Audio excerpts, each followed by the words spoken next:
As the sun rises, a sense of pride and determination pulses through a city of heroes, of steel, craftsmanship, and soul beyond its music. Made in Detroit means something again. Calling upon senses far beyond the familiar five, drivers are led by a heightened awareness, allowing them to act without thinking, react without blinking, to overcome adversity and maximize opportunity. The standings have changed once again, with a familiar family name finding itself on top. On the final corner. The last two races defining sensory overload. Will it be last year's winner or another road course warrior sensing victory? Drivers must dial in all their senses to endure or conquer the one-of-a-kind blue-collar grind of back-to-back races on Belle Isle. And we welcome you to the IndyCar Series Duel in Detroit. 2 races in 2 days. It's never been done before, but it will happen this weekend on Belle Isle.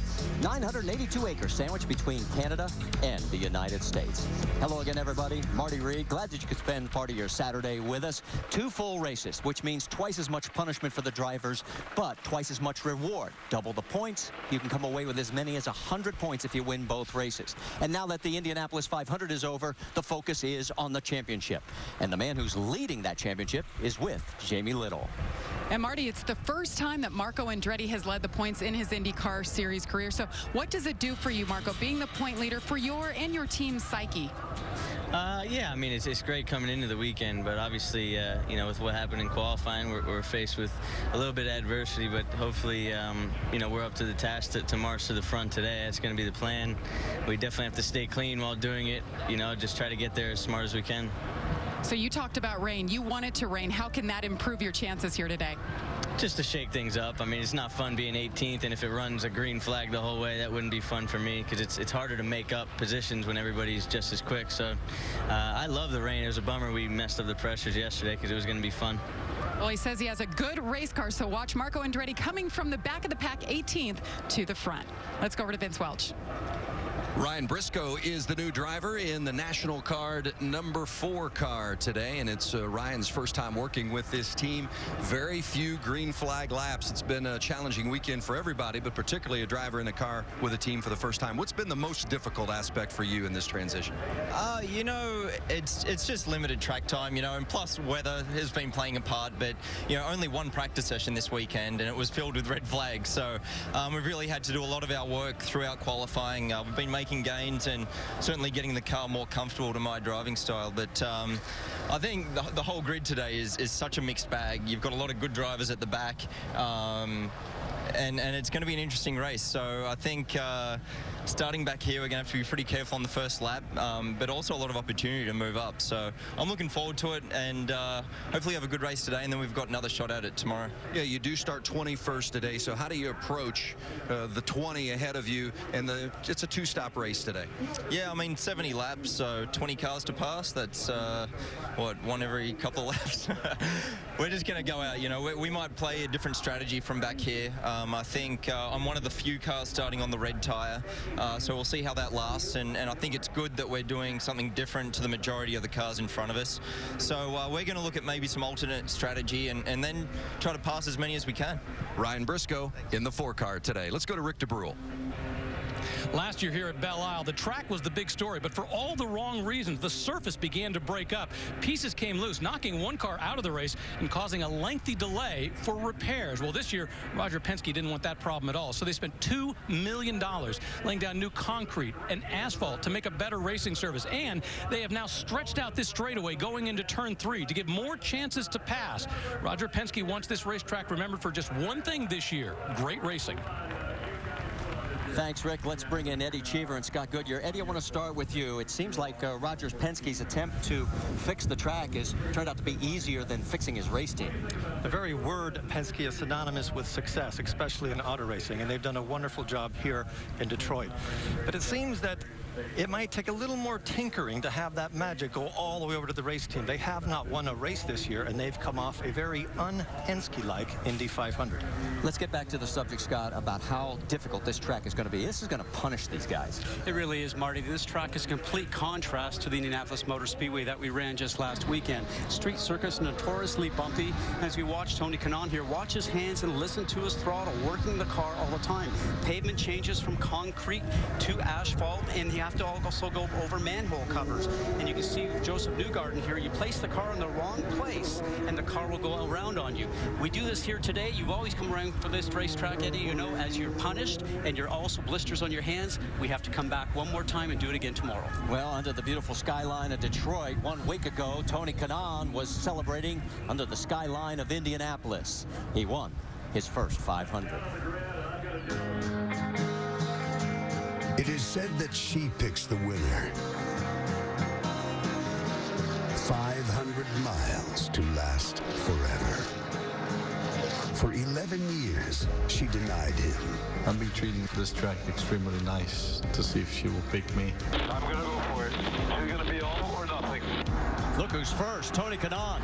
Tony Kanaan glimpsed victory only to be let down time and again. I love you, brother. Great job. You're now a winner of the Indianapolis 500, my friend. Great job, Tony. The sweet taste of victory is loved best by those who have known thirst. And we'll talk to the man who drank the milk last Sunday when we come back to Belle Isle.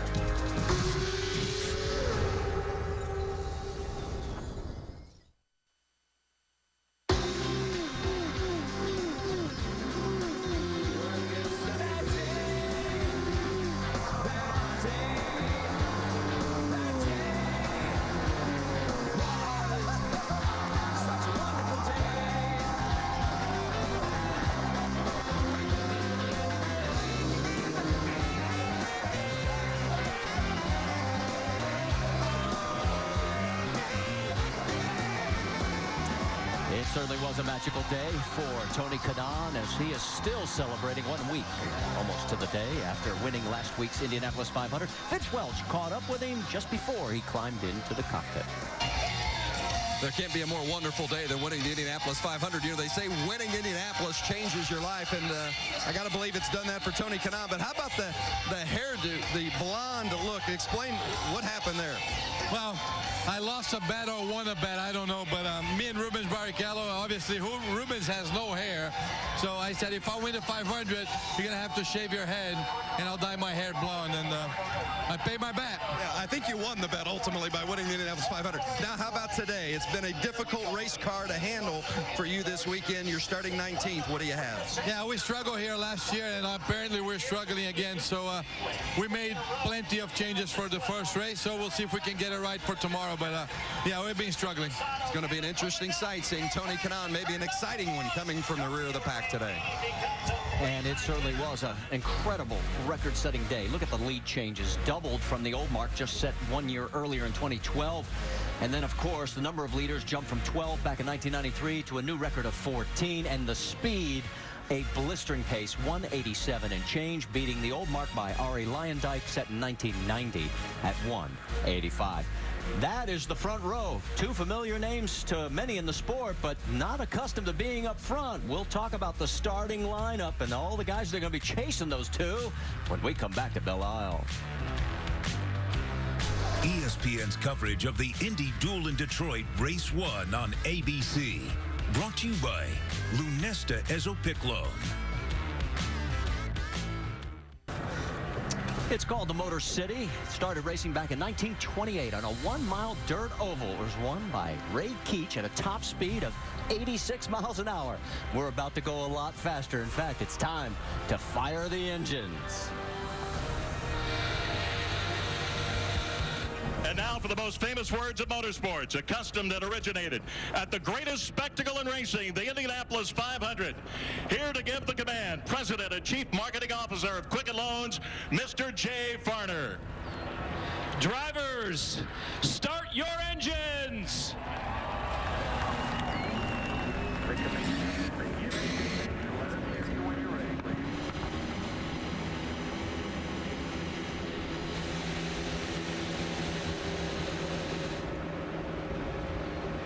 fuel 8. You're not already there.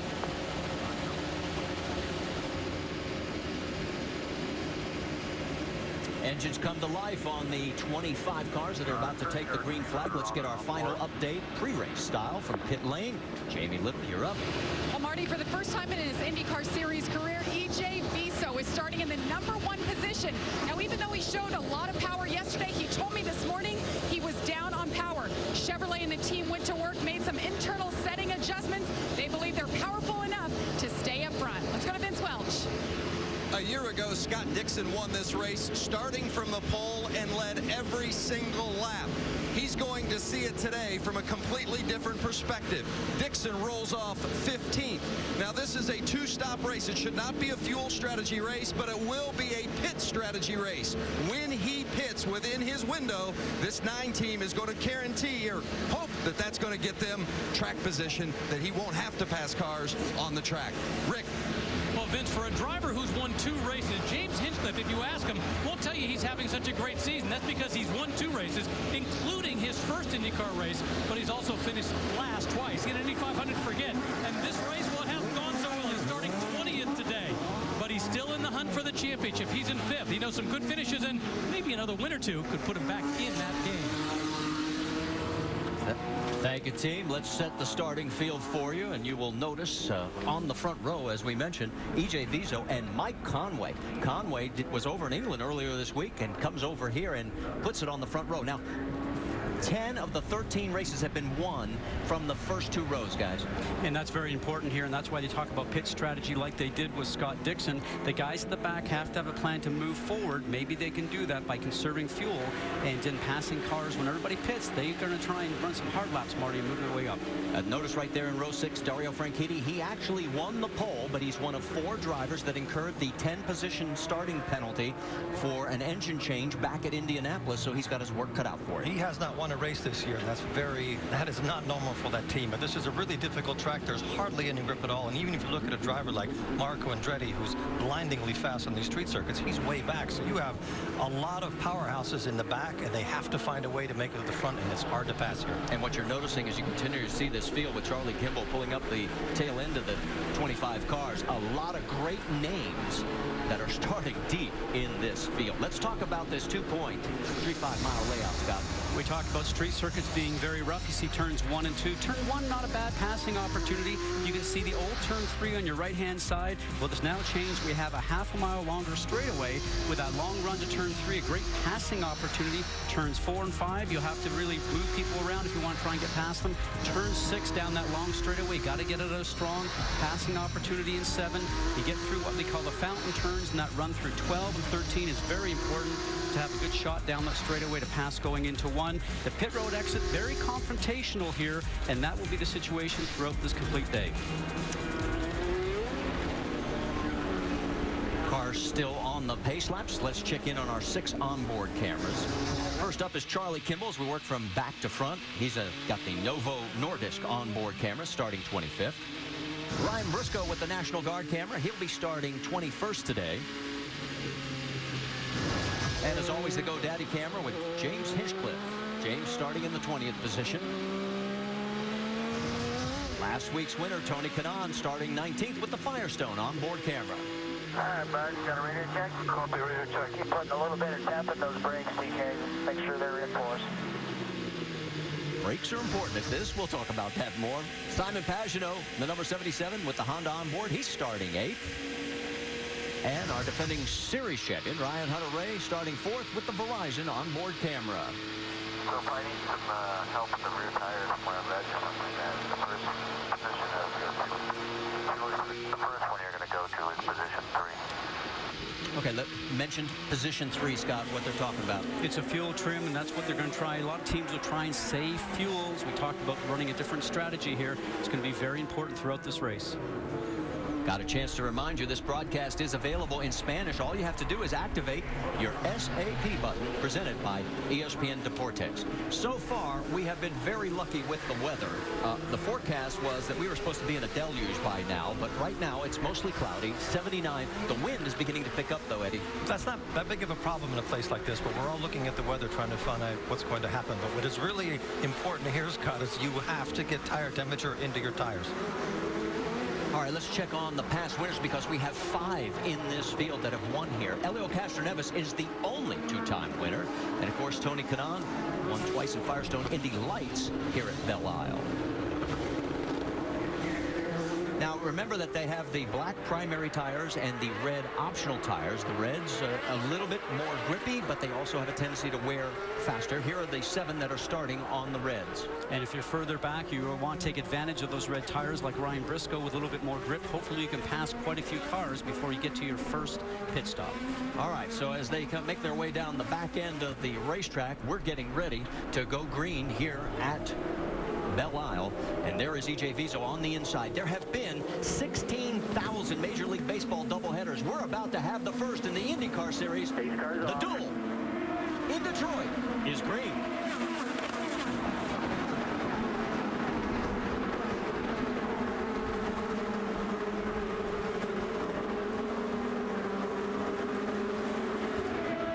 Everybody made it down through turns 1 and 2. This is that long new straightaway, and here we go. We're going to see what our first attempts at passing. Look at what power on the left side of your screen. And Scott Dixon also. Oh, we have contact. The 2-car of A.J. Allmendinger climbs right up and over one of the target machines. There just isn't that much room, is there, Scott? You make a mistake by 5 inches and you're over the top of somebody. Well, these open wheel cars, and you can see the team owner Roger Penske disappointed on that, calling the race for A.J. Allmendinger. Remember, this is Roger's hometown and his race here at Belle Isle. And A.J., this supposedly is the last race that they had programmed for him, so this really isn't the greatest way to end his race in Detroit. Especially after coming off a very strong 7th place run last week at Indianapolis, and had it not been for his seatbelts coming loose, he would have been in the mix at the end. He was in such a shot to win, but let's watch a replay here. A lot of jostling going on. You can see that he's just looking to make a move going on the inside of Scott Dixon, and there just was not enough room between him and Justin Wilson. Let's watch this one more time. On board with James Hinchcliffe. Watch how narrow the track gets up here. And as a driver like James, you're hoping that you don't run over anything that's going to puncture a tire, and you've gotten through that. Dixon is going to have to come in to change his rear wing. It looked like he had some contact with that. Those things happen so quickly. You cannot react to what's in front of you because you just don't have time. You're braking, trying to turn in, and if you get pushed, here's Dixon coming into the pits. If you get pushed, there's nowhere to go but the car in front of you. Once these cars hook up with the tires, they take off. And it wasn't really AJ's fault. There wasn't enough room for him to actually be able to go for the turn. Right on the board. There's the damage. Vince? Well, the 9 team does have a rear wing assembly that they are going to put on. It's a new assembly. That's the first one obviously damaged in that contact with Allmendinger. So Dixon gets the new rear assembly, wing assembly put on. Doesn't look to be any other significant damage with the race car. They went ahead and made a tire change as well. But as I'm observing and taking a look at the car, I don't see any other damage on the right side of the car for sure. Just that rear wing assembly, and they are replacing that. So really, it could have been a lot worse, but this 9 crew over the wall getting the job done right away, and it looks as though that's going to be the only needed repair for Dixon. And you don't have to worry about both target cars being red this week because Dario Franchitti is in a black machine in the number 10.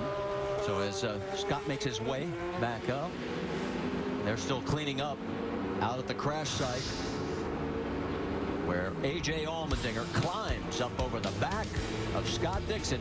Our first caution here at Belle Isle.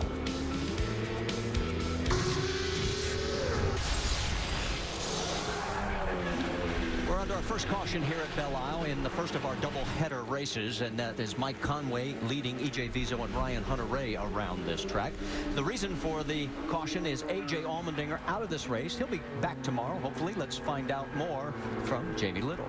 And I'm joined now by Roger Penske. You watched the replays there, Roger. Heartbreaker for A.J. Allmendinger, first time here. What did you see happen? Well, I think we just got squeezed. Too many cars trying to go in one position, but it's a shame early in the race like that. But our guys will put it together, and we'll be back here tomorrow. So it's one good thing about the duels, I guess, this weekend. And certainly A.J., I know he was disappointed. But to me, you know, we'll have a great race here, hopefully, and safe race. And I'm just sorry we're out so early. So they'll repair this car, and he'll race it tomorrow? Absolutely. All right, the duel. That's the fun of it, right, Marty? Well, we're going to find out if it's going to be fun. When you crash out the first lap, you want to get back. All right, our Indy 500 champion is our biggest mover of the race so far, and literally in that one lap, Tony Kanaan picked up 4 positions, guys. And probably no surprise because he is the master at restarts. A lot of drivers in this series say, I watch film to watch how I can restart like Tony because he's always guaranteed for a thrill. Watch this. He'll be the last guy to get on the brakes when it comes up to the turn. And he's probably going to do it on the outside of an old teammate, Marco Andretti. So he does it the hard way. And then back on the gas, and you know how difficult this is because the tires are not completely warm, Eddie, and plus this track's so bumpy, you're spending half your time with the tires in the air, and then they get through that accident zone from A.J. Allmendinger, and then it goes under yellow, so they all start to get into file. There is nothing more humiliating for a driver to be passed on the outside on cold tires at the start of a race. That sets the pace for the rest of the race. Justin Wilson has picked up 3, as did Simona Di Silvestro, Charlie Kimball, and Dario Franchitti. Vince? Dixon has come back in to top off. They wanted to take a look at that front wing and make sure that there was no significant damage there. They investigated, said it was okay. So Dixon is down and away, as you see, with just a top off of fuel. So a tough break for Dixon from the standpoint of he didn't see any of this happening until it was coming up over his head. And he is now shown in 24th position. Of course, Allmendinger, the first car out of this race. So he'll catch up to the pack as we'll get ready to go back to green flag racing. You could tell the preparation of Team Target that they had practice changing that rear wing many a time because they got in there in and out so smoothly. There's the number 12. Of course, that's Will Power. Power right now shown in the 7th position.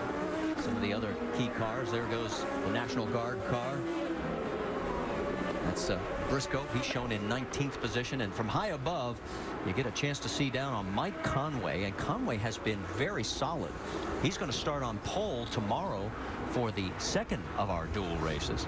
And with that team, with Dale Coyne Racing, he's done a tremendous job. Got the point from the start here. We'll see if E.J. Viso is going to try and do it the same to him on this green flag that we're coming up to. He has taken the inside, and it's the first time since Edmonton in 2011 that Mike Conway has led an IndyCar race, the 4th time in his career. Here they come down the straightaway. The flag is up, and we're back to green. Oh, Conway gets it done again. Whoa, diving inside. And they made it work. I think that was Will Power getting a couple cars the inside. And Eddie, we always like to call that, pardon me, excuse me, I'm coming through. And Will Power, a road course specialist, but did not have a great qualifying run. He really expect him to be up on the point. He has not had a great season, and he's trying to make his mark here. There really is no sheriff in the IndyCar Series right now because there is nobody dominant. Last year, he was the one, and he's trying to get back to the front. The best team so far this year has, without a doubt, been Andretti Autosport. What they've been great at is all the drivers have alternated. It hasn't just been one driver winning all the races, Scott. Hitchcliffe has 2 wins. Ryan Hunter-Ray has a win. As we head down the long straightaway, off to driver's left is the Detroit River. And here comes Power again.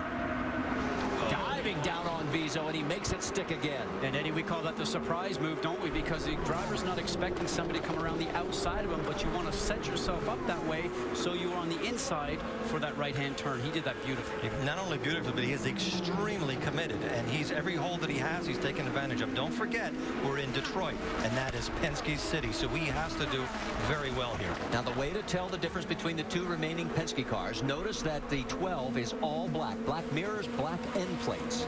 Now, when you get to Elio's car, that will have the red mirrors and end plates. It's going to be kind of easy to see it because Power is the one that's on a rampage today. You know, it's amazing. Now, watch here.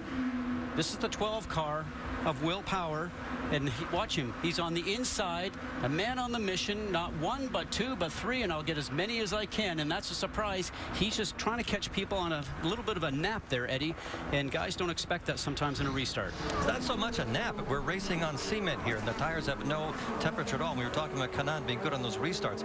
Power's doing exactly the same thing. You're not comfortable the first 2 or 3 laps. So if everybody else is uncomfortable and you're willing to risk, you can really make some big passes. There's also been 2 races on this track so far today, but it has still not really rubbered in.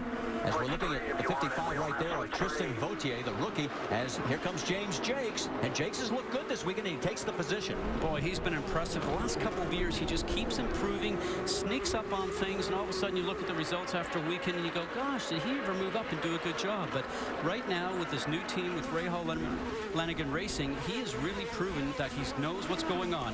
And Rick, you got more on James Jakes? Well, the great thing for Jakes is they unloaded off the track very good. The car has been literally very good in each session, which has helped him because they haven't had a lot of time on the track. And one thing to think about with Jakes, he has finished every lap of the races this year. He keeps finishing. As a result, he knows how to bring them home. Now he just needs to get some good finishes. And they said they're working on the pit crew to try to give him those better pit stops so he can do that. I would like to add something that both of you have said. Don't forget who his teammate is. Dario Franchitti, as he gets around EJ Viso. So Franchitti moving up as well. Now, Viso's having some problems. Jamie, what are you hearing? Well, he just came on the radio and said, I'm having a boost issue. We have the Chevrolet engineers here looking at some mapping in the computers, trying to figure out exactly what their issues are. I'm going to listen to this team, and I'll update you if they make any leeway here. Vince? Well, you saw Dario Franchitti make that move into the top 5. Remember, Franchitti started 11th, but keep an idea, as you saw Jakes go around Viso as well, but keep an idea, keep this in mind. Franchitti earned pole position. He was the fastest qualifier, but he had to take that 10-spot grid penalty because of the change of engine at Indianapolis. So Franchitti is on the move, and he's got one of the fastest cars here all weekend. As you can see, he's picked up 3 spots, moving up from 8th to 5th.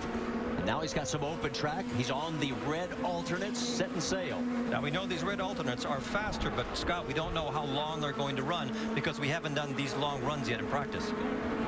There's your race leader, Mike Conway. He's got a 0.7 of a second lead over Ryan Hunter-Reay and Alex Tagliani. Yes, Tags has moved into 3rd. We'll be back after a word from your ABC stations.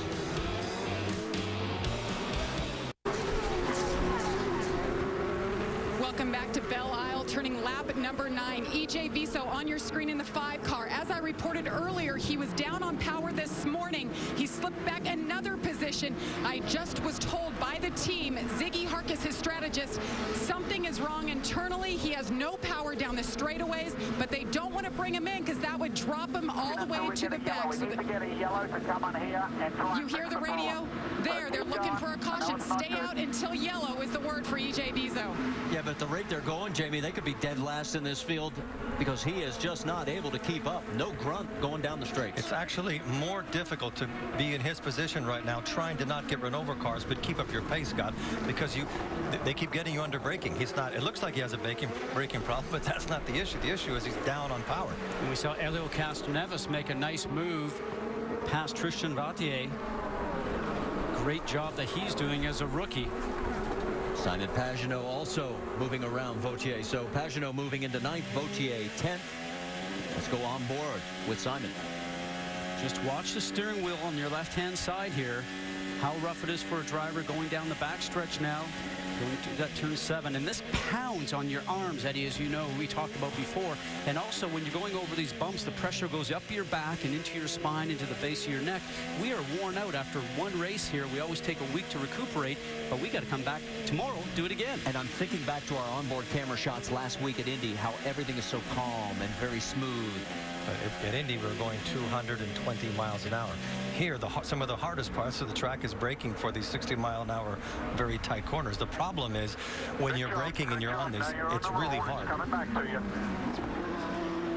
Well, notice that Ryan Hunter-Reay is starting to close the gap on our only race leader so far, Mike Conway. We've had a number of passes behind Conway. He's held on to the top spot, but all of a sudden, here comes Ryan Hunter-Reay. Rick, you've got more?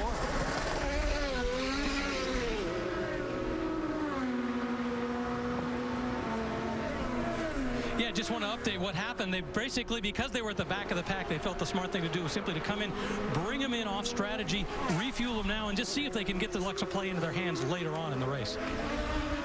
So Graham Rahal comes back out onto the track. Meanwhile, this battle continues to tighten up between Ryan Hunter-Reay in second place and the 18 driven last week by Anna Beatrice, this week by Mike Conway. Deeper in the field, there is the 7, that silver car. That's Sebastian Bourdais going around James Hinchcliffe. Nice timing on the move. Just got in front of the wings of Sebastian because, as you know, Eddie, if you run over a wing with your tire, you end up getting a flat tire. Why do you always look at me and smile when you say that? Didn't I have an issue once in Detroit? I remember a time at Detroit in 1990 when we first started. I left the pit lane and you rolled out of the pit lane from behind me and drove over the wing and got a flat tire. I'm still not sure how I ran into your front wing and I was going forward. But okay, that might be a Canadian thing. Let's get back to the race. Fight nice, kids. Fight nice. All right, here we go. It's calmed down for at least the second. That is Marco Andretti, the points leader, coming in. Let's listen in on Marco's radio.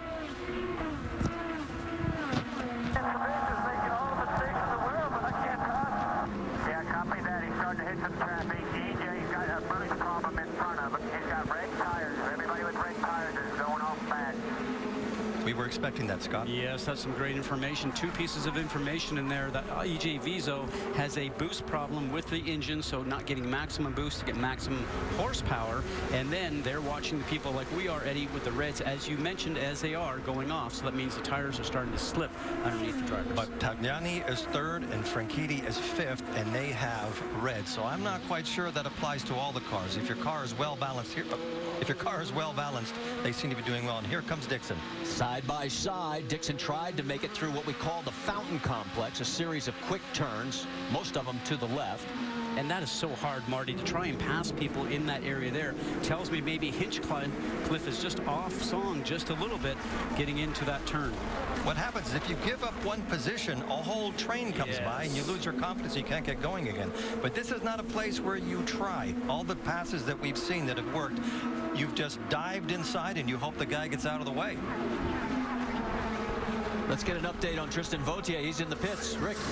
Yeah, the concern here is tires. They started on the alternates. They've decided to come in and go ahead and go to the blacks right away. And once again, when you're in the back, make that change now and try to go on a different strategy. So they're sending him out on those black tires. Bourdais makes a nice move to pick up the spot.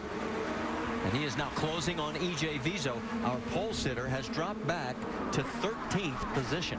But I think he's doing a very good job of dealing with a car that has an engine problem right now, Scott. To be able to stay out there, not get involved in an accident, let people go by, but still fight is admirable. And when you have that, Eddie, as you know, driving by looking in your mirrors is so tough. That's not a good thing. So it's Bourdais now taking a look underneath. They head down to turn 7. And Hinchcliffe and Dixon are going at it like cat and dog. Let's update you. Joseph Newgarden has made a pit stop. He stayed on the black primary tires as that report has come from pit road. And Marty, with tires, the rule here is that you have to use in the race both a set of primary and a set of alternate tires, the red wall tires, and you have to at least use those for 2 laps each sometime during the race. So that could change the whole complexion of the race if they haven't used them until that last stop, if they go off. Well, if they do go off, but you know, we can tell because of the red sidewall what tires the drivers have on their cars. Then again, so can all the other drivers that are on the circuit. Rick, let's send it to you. Once again, there's concern about the tire. Actually, this is just fuel now. They've decided that what they want to do. This is actually the second stop for Charlie Kimball. He came in that first yellow, fueled up a little bit. Once again, they realize they're so far back, they need to run a different strategy. So the goal now, bring them in, get 4 new tires, send them back out with a better set of tires and more fuel. Hopefully, let the windows come to him. That is a great, we were just watching Marco trying to pass Hinchcliffe. That was a very good example of what a more mature driver he is this year. He had a chance to pass him and he pulled back. Now let's watch, because we've discussed about blocking rules here, moving your car over in reaction to the car that's coming from behind. Marco did a terrific job there, leaving just enough room for Scott Dixon to get through. Dixon gets around. Now, Ryan Briscoe in his first drive as he has replaced J.R. Hildebrand. Marco right in front of him. There goes Dixon, Marco, and then Ryan Briscoe. Now, this is just for this weekend right now for Briscoe. There may be other stops for him. Don't know who's going to be in that car for Texas. Briscoe had very few laps in practice. Marco's in the pits. So, Jamie, Marco's coming your way. Everything looks fine to us. So you hear the radio transmission there. Marco desperately wanted a new set of tires. He had an issue yesterday as well in qualifying, but a fast car overall, happy with the balance, taking the old tires off, putting on another set of primary blacks, filling up with Sunoco fuel, and it was a good stop for Marco Andretti. Well, based on the numbers we've heard, guys, here we are working lap number 15.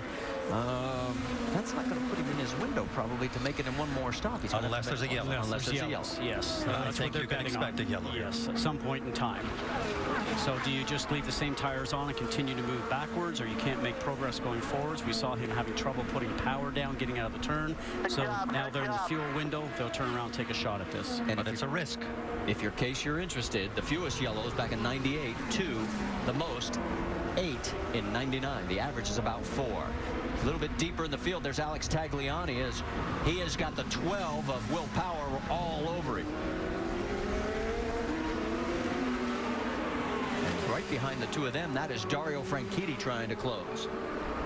And Franchitti has reds on, whereas Power has blacks.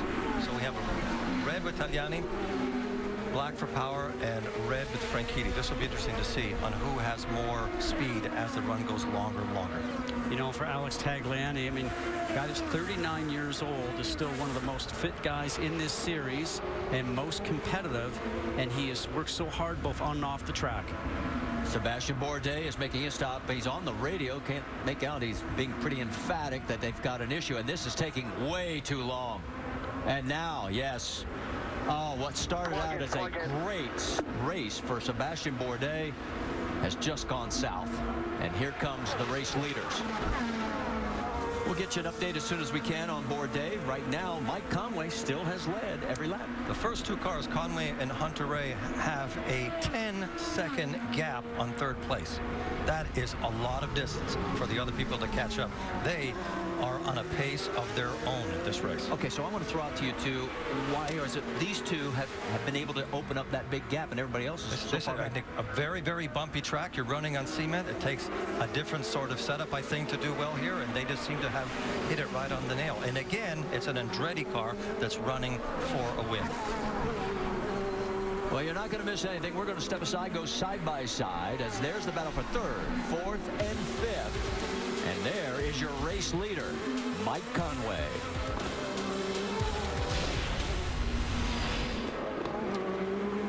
Well, you saw James Jakes peel off from 6th place and do his pit stop on side-by-side. And Ryan Hunter-Ray has dropped back 2 seconds. We don't know if he's conserving fuel or if there's a potential issue, but Mike Conway, right there, leads by 2 seconds. Well, we've got a quick moment. Let's talk about the Toyota NHRA Summer Nationals from Englishtown, New Jersey. Qualifying is at 1 a.m. on ESPN2.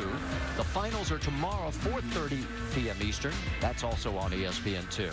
Then our NASCAR Nationwide Series will be at Iowa next Saturday at 8 p.m. Eastern. That's on ESPN. You don't want to miss that because later this year, the IndyCars will be at Iowa Speedway. And that is a great track. A busy track. Yes, it is. Got a busy track right now as these guys are taking a pounding, but Mike Conway really looking good and coming up on slower traffic.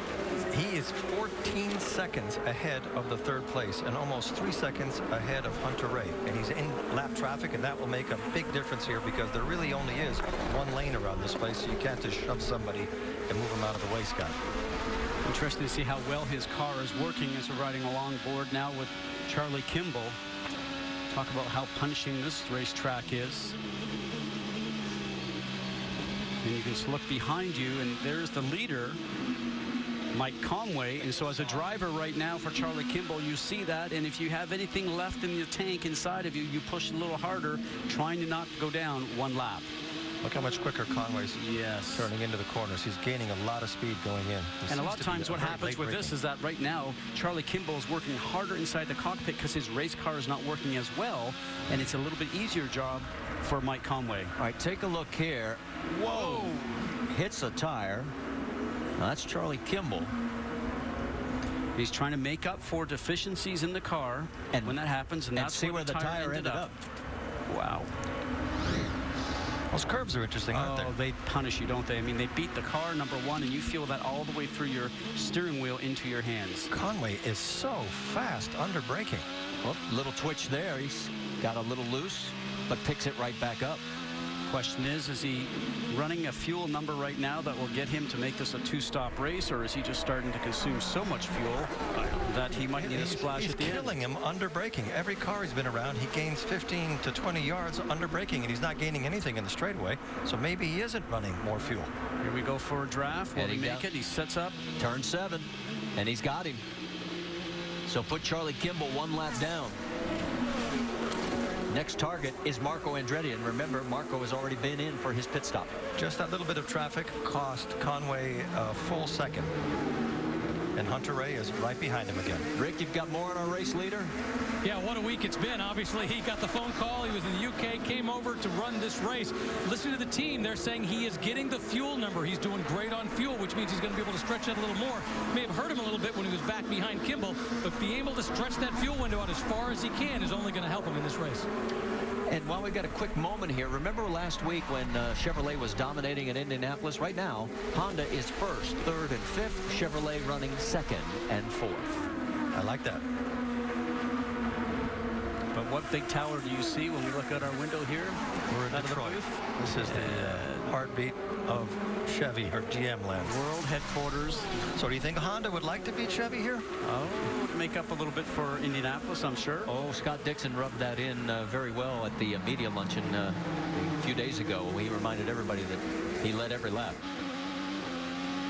All right, we are anticipating pit stops in about 3 laps, so we are going to step aside just for a moment with Mike Conway leading by 2.5 seconds over Ryan Hunter-Reay here at Belle Isle in the duel in Detroit.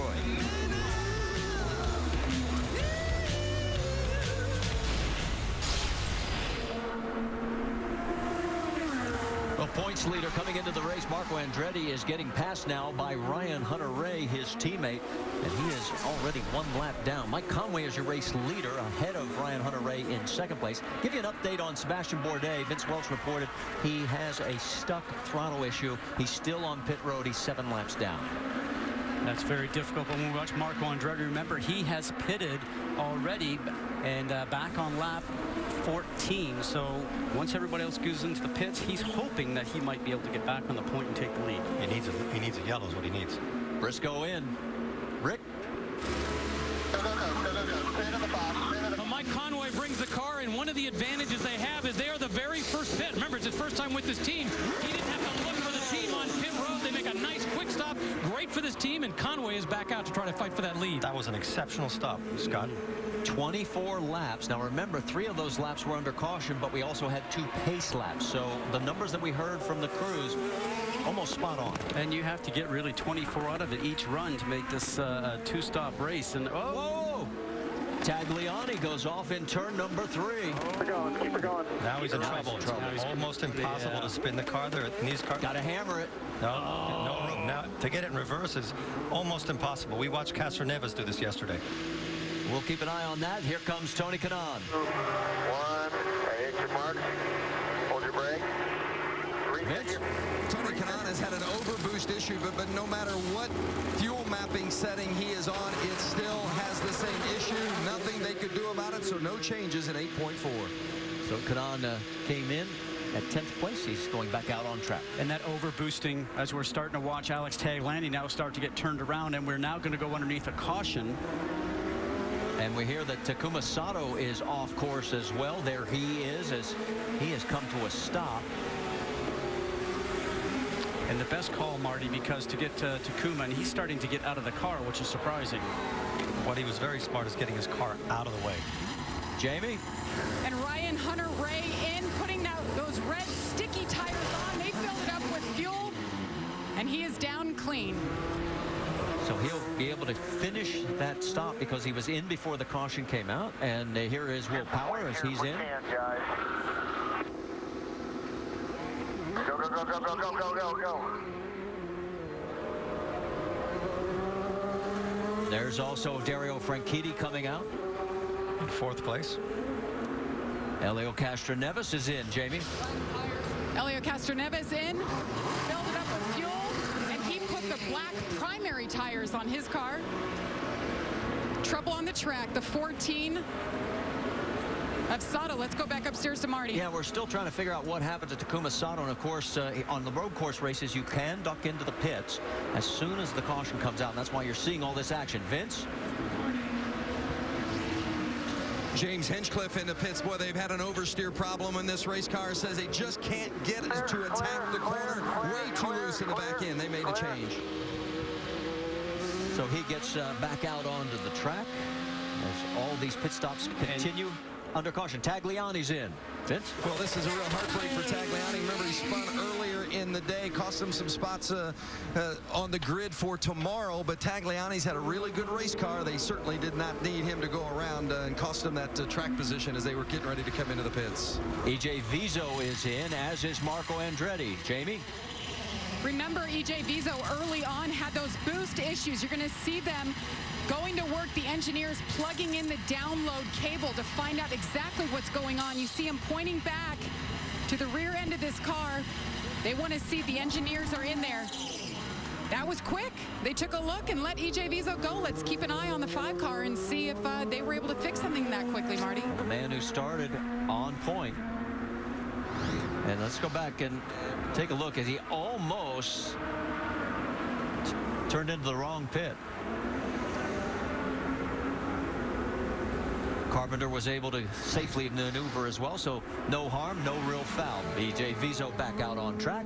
Hunter Ray is our race leader right now. We'll still follow up on Takuma Sato. We'll be back after a word from your ABC stations. Detroit, the D-Town, the Motor City, Motown, Hockey Town, a place that drips with sweat, built on a backbone of steel. Roger Penske helped build this town. Now he's helping build it back. He knows that a win here is a tribute to a way of life. The hard way, the Detroit way.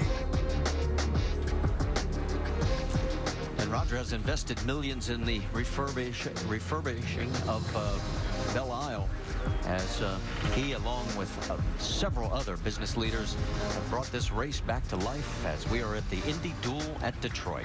While we're under the second caution, let's remind you the NBA Finals begin Thursday. That's June 6th on ABC. Who will survive the Eastern Conference Finals? The Heat lead the Pacers 3-2 and contend for the championship against the Spurs. Game 1 of the finals is Thursday, June 6th on ABC, and our coverage begins at 8:30 with Kia NBA Countdown. Rick? Well, let's start off explaining what went wrong. Sato literally ran out of fuel. They were trying to stretch it one last lap. They thought they had enough fuel in the tank, but they couldn't do it.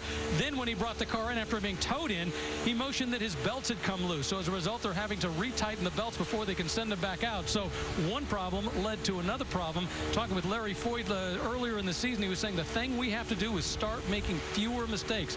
And sometimes they pulled it off, and sometimes they haven't. And today is not one of those days. It's going to cost him dearly in the points championship. Right now, it looks like he would lose 2 spots. There you can see that Ryan Hunter-Reay with Ryan out in front. Of course, we've only got 27 of the 70 laps completed so far. That is something that should never happen in today's day and age with computers. Well, and what I want to do after we listen to Elio Castroneves' radio, I want to talk more about the seatbelt issue. It's the second race in a row where we've had it. Let's listen in. What's going on with Elio? Elio, just remember on those kind of laps where we're coming around the pit, I want you to use that push to pass. 10-4? Yes, I understand, but it's too early to use the push to pass. Negative, don't start that. I want it, when I tell you use it, you use it. We'll manage it from here. Just when I have it for overtake me on the restart, okay, copy that. It's a different attitude from a driver and a team manager in that situation. Elio saying, I want to use it in restarts because you can get maybe 2 or 3 or 4 cars on a restart if you actually use your push to pass, versus if you're just in traffic, you might only get 1. But as we know in today's racing, Eddie, the race strategy comes out of the pit lane, not necessarily outside of your helmet with the driver. And the pits made it blatantly clear. I want you to use it, period. When I tell you. And remember, you only get a certain allotment, and he has 7 left on the push to pass. It gives you an extra advantage of horsepower. For a handful of seconds, though, and it uses a lot more fuel. You get 10 pushes in that last 15 seconds, so you want to make sure you take maximum advantage of when you use it. But it is early in the race. I mean, I will give him that. As a driver, you want to be able to use it maybe at the end if you're going to maybe get a couple cars by the checker. Got enough time. We had a chance to sit down with Ryan Hunter-Reay. We talked about how punishing this race is going to be doing the dual races. Here was what Ryan thought. A street course is like putting yourself in a pain shaker and asking you to work out at the same time. It just, at the end of it, your joints ache.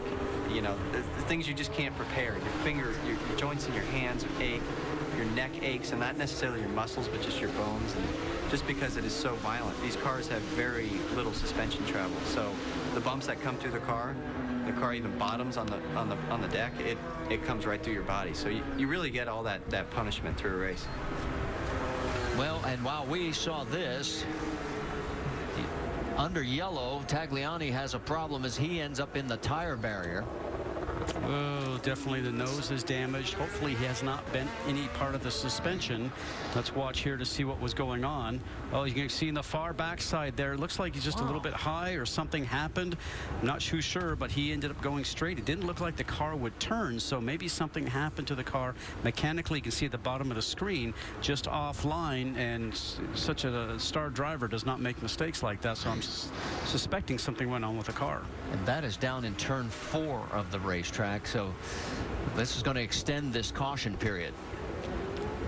All right, we'll see if we can get an update on what happened to Alex Tagliani, but since we're still under this extended caution, we'll get out of here, take a break, and be back with more action here at Belle Isle. So, waiting for the hook to come and help him get back. So Ryan Hunter-Reay leads Mike Conway, Will Power, Dario Franchitti, and Elio Castroneves. The champ is out in front.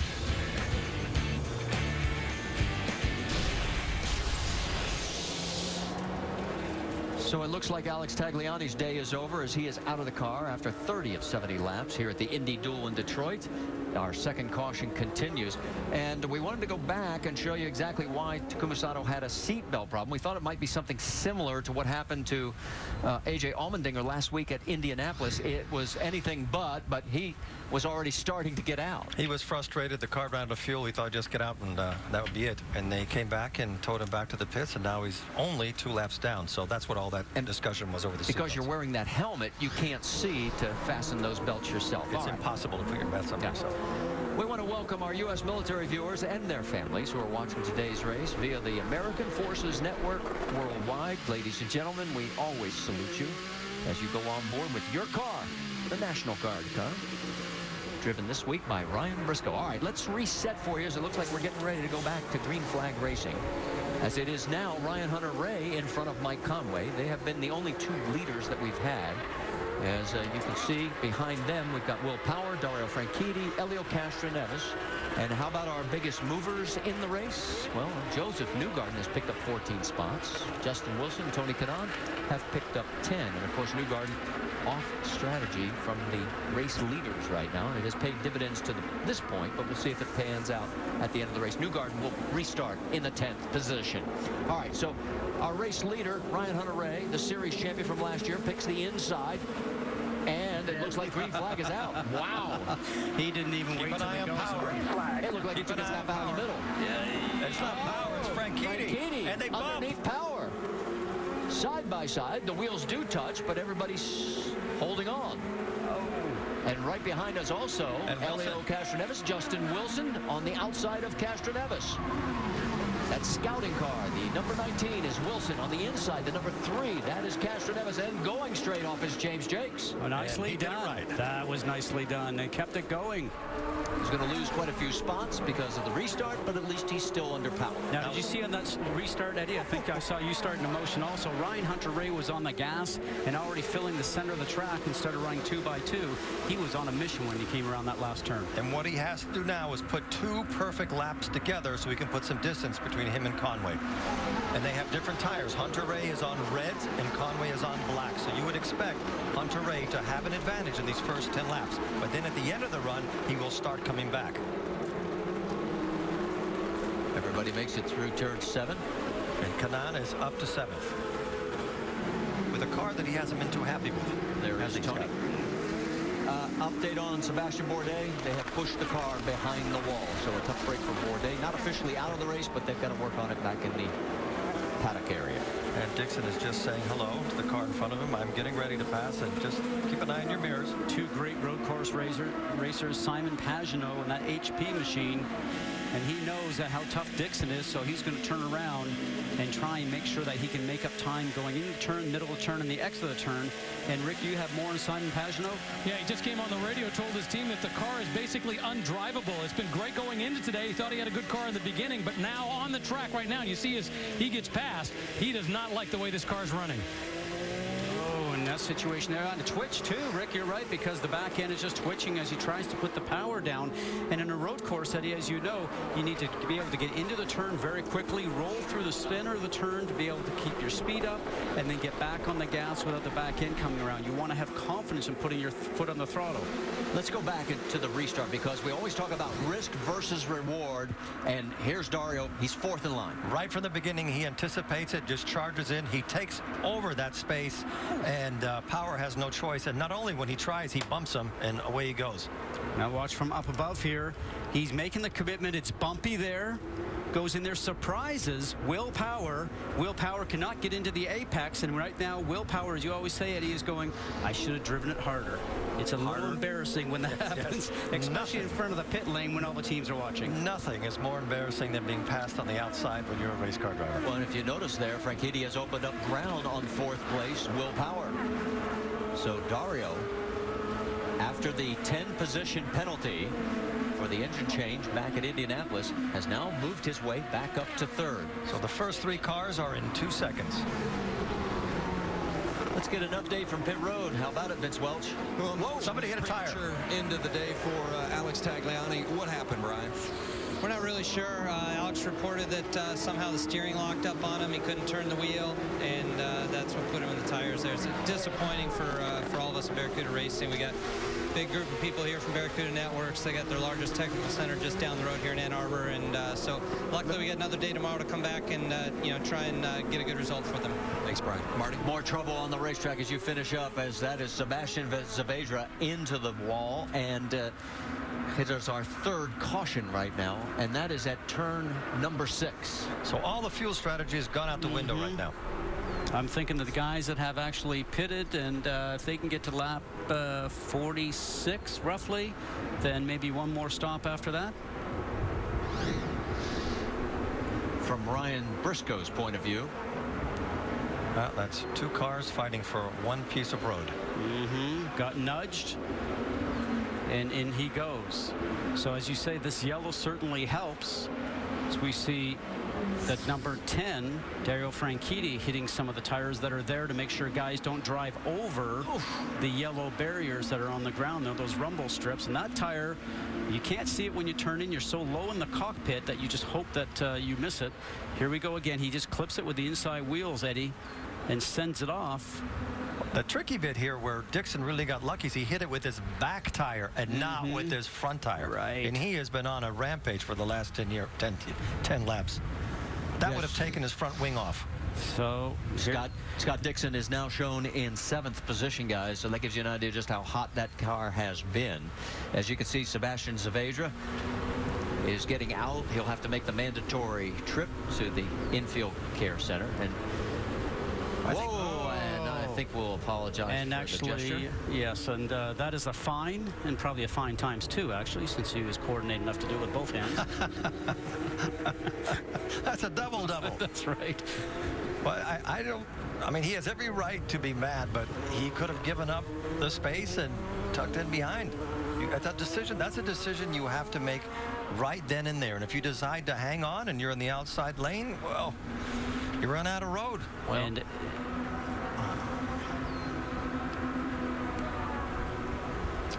Okay, so while we've got this opportunity, and Scott Dixon has definitely been on a tear. Let's go back and show you. This was the first lap. Remember, he gets climbed over by A.J. Allmendinger as Allmendinger got squeezed in between Dixon and Justin Wilson. So he goes in and makes the repairs. And his team saves that moment from being a disaster by just getting him out with a new rear wing, and he doesn't lose a lap. Then he has to keep working his way through. So you can see his finishes here at Belle Isle, of course, leading every lap in the shortened race last year. But right now, he has come from the back of the field and is now in 7th position. So we're going to step aside, go side by side. As this third caution continues, we got to clean up that mess. Sebastian Zavedra at the turn 5 exit.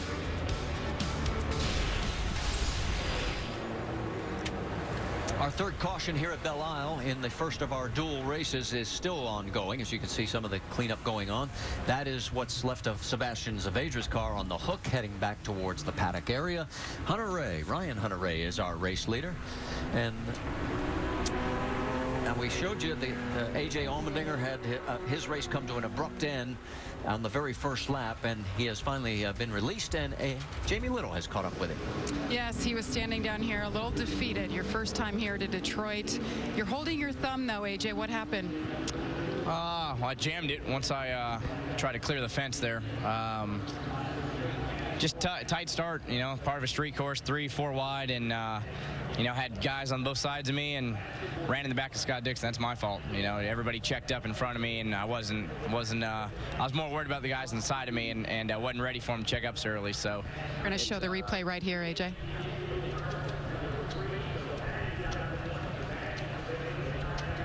Yeah, you know, that's just my fault. I feel bad. You know, I'm glad Scott's still in the race and getting back to the front. That's just that's my fault. And you know, trying hard sometimes is just not good enough right now. And Roger's putting a lot of support into me, and Team Penske, they're I'm giving everything I got, and you know, so happy to have Quicken Loans on the car, and not the way I wanted to show my appreciation. So try it again tomorrow, and just hopefully it's good enough. I'm doing everything I can, so I feel bad for everybody on this race team. My guys got to do a lot more work than they should right now, and it's all my fault. So just go try it again tomorrow. Defeated, but not too often do you get a redo, so we'll see A.J. Allmendinger in that primary. They're going to fix it tonight. They'll be back tomorrow. And, of course, we'll have that race for you at 3:30 Eastern Time right here on your local ABC station. Right now, what we want to talk about is baseball, because ESPN has action, sort of a doubleheader, Sunday and Monday.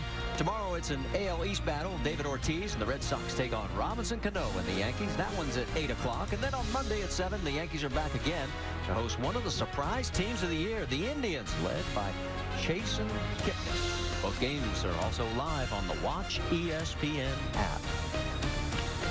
All right, so our caution still continues here. And there is our race leader, Ryan Hunter-Reay. Behind him is Mike Conway, Dario Franchitti, Will Power, and Elio Castroneves. That is your top 5. We're going to step aside. You'll be back after a word from your ABC stations.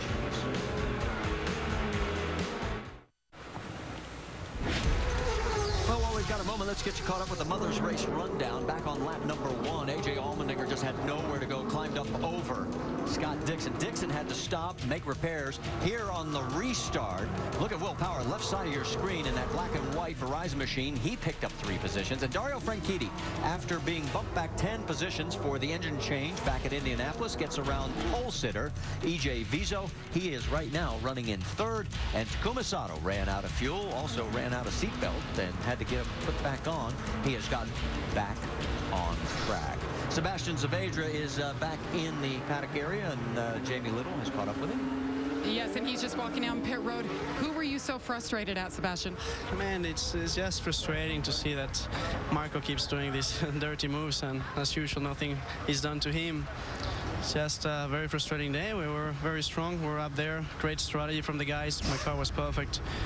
He just punched me out. So it's just a very unfortunate situation for the two-car racing. We needed to finish the race. We were doing a good job, and it just sucks.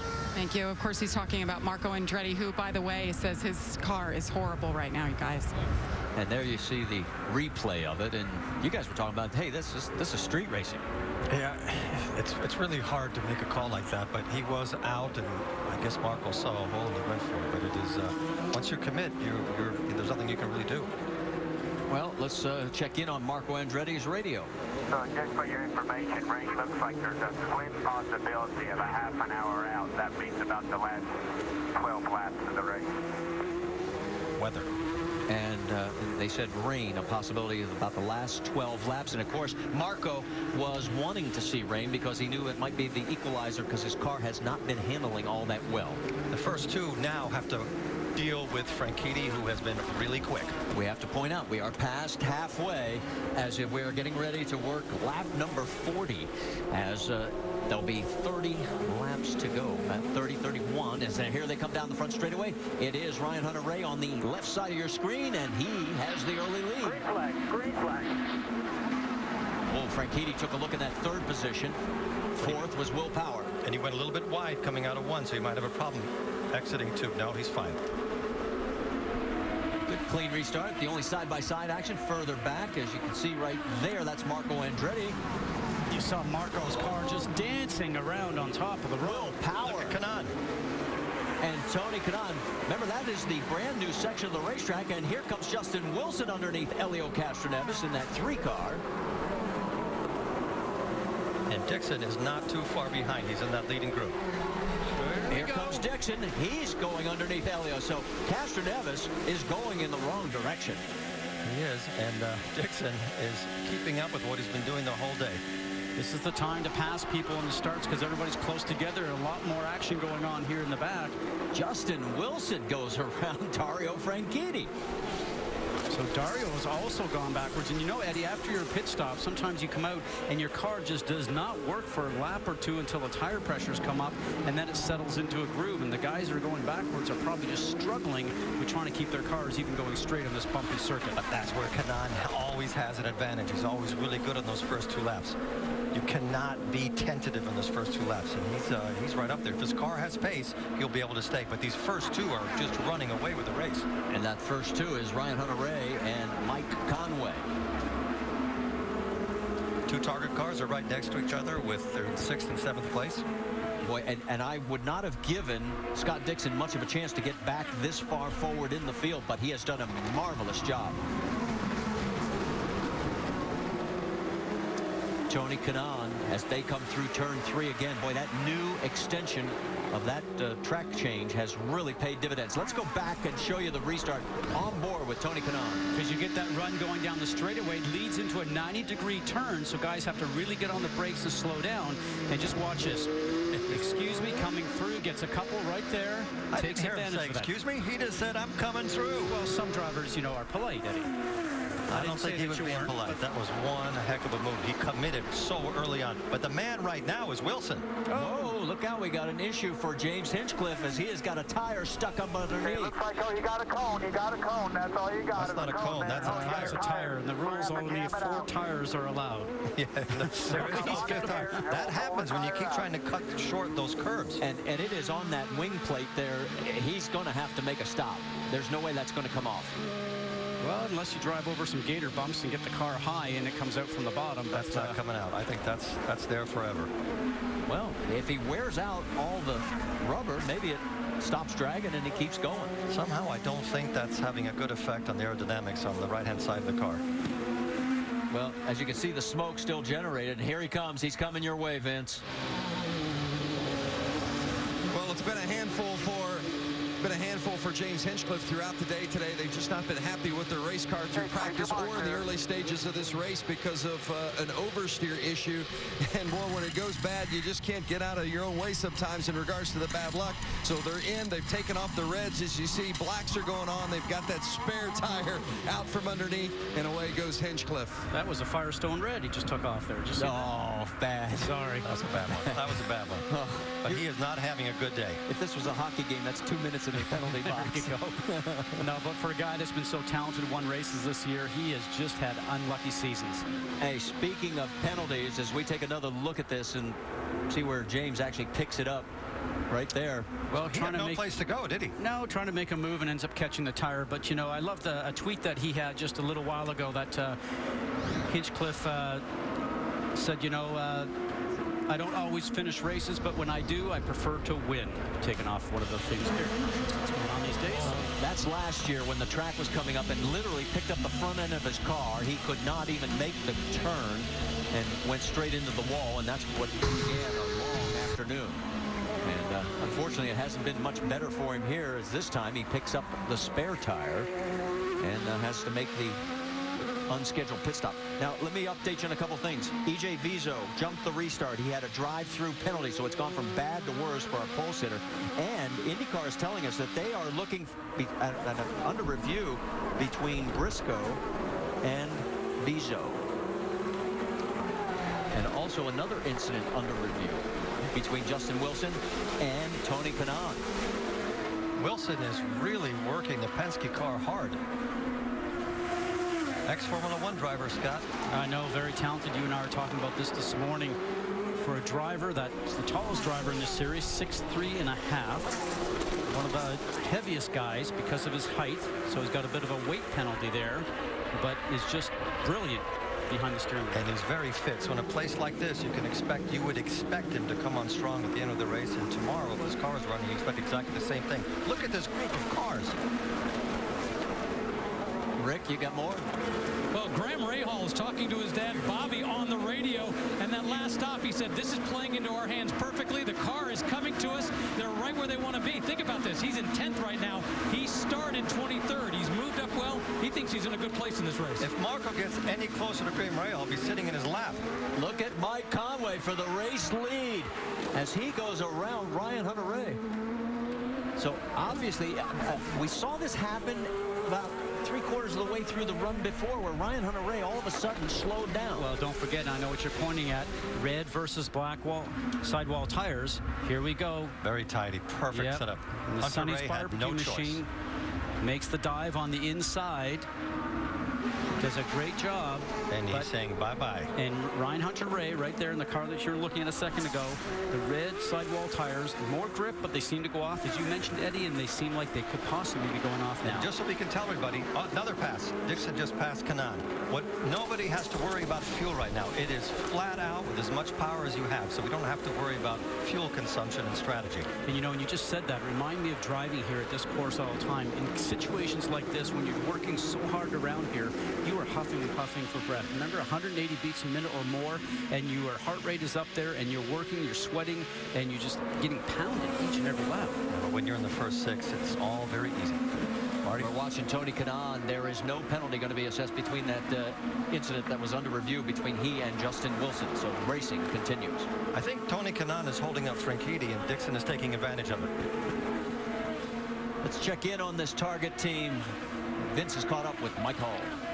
Well, Mike, you guys averted disaster early with the contacts. Things certainly seem to be going better. Any complaints with the car with Scott? Seems to be moving up. That car's good. Target's car is great. It's just nice to be at the pointed end of the race. That's about it for us right now. We got a ways to go here. Car seems fast, happy with the speed.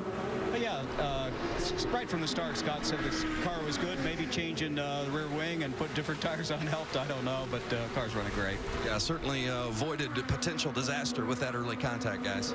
Dixon running in 5th. There goes Dario Franchitti going around Tony Kanaan. So you were right. He was slowing up the line. And now Elio Castroneves wants a piece of his old friend. And Kanaan has to hold on right here, because if he starts falling back, he'll keep getting passed car by car by car. This is an enormous amount of pressure they're under.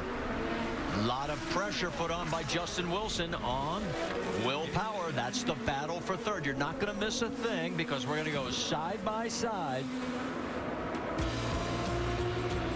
Power pulls away down the front straightaway.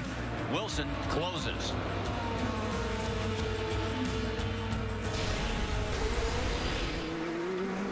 Except for 3 cautions, the action has been like this the entire time here at Belle Isle. The first of our dual races. You are looking at Power, Dixon, Franchitti as they are duking it out for 4th. They're all chasing Mike Conway, who is leading this race. His teammate from Dale Coyne Racing, Justin Wilson, is running 3rd. Ryan Hunter-Reay is in the 2nd spot. And as Eddie and I have been talking about, and Eddie, you pointed out, it's going to be interesting to see when Mike Conway puts on the alternate tire, the one that has the red sidewall, if his car is going to work as well as it is now, because by the rules you have to run both sets of tires at some point in the race. He is not yet had on the red set. Simon Pagenaud makes his stop and puts the reds on, so he goes back out. Tony Kanaan's in.